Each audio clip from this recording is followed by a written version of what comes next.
आवना लोटी के तू लहे लहे पहुंच जा, आवना लोटी जा, आवना लोटी जा, आवना लाइकी छठी मैया आई है अंगना चली तैयारी काली हो दौड़ावा हो दौड़ावा हो दौड़ावा मौरवा धाके छठी घाट चली हो दौड़ावा मौरवा धाके छठी घाट चली।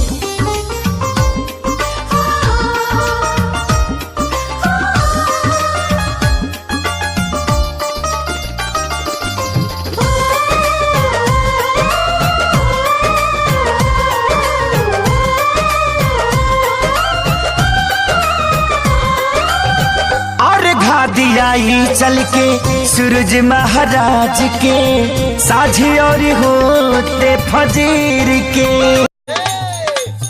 MA पास लिए दिए साहब। अल्लाह ही सुना देखा सुनाइए। जौन तू अदरात न अरे मऊ 3 करोड़ में एक थे तोके पता ना है बम्बई से कितना बार नाना पाटेकर जी के फिल्म में हमके ऑफर मिलल कि आज बच्ची। अच्छा अच्छा तू कब बुझत हो? हाँ लाई सुना सुनावा। लेकर फोटो थी अगुओं की लाइन लगी, लेके फोटो थी अगुओं की लाइन लगी, तू ही आई पसंद छाटते छाटते।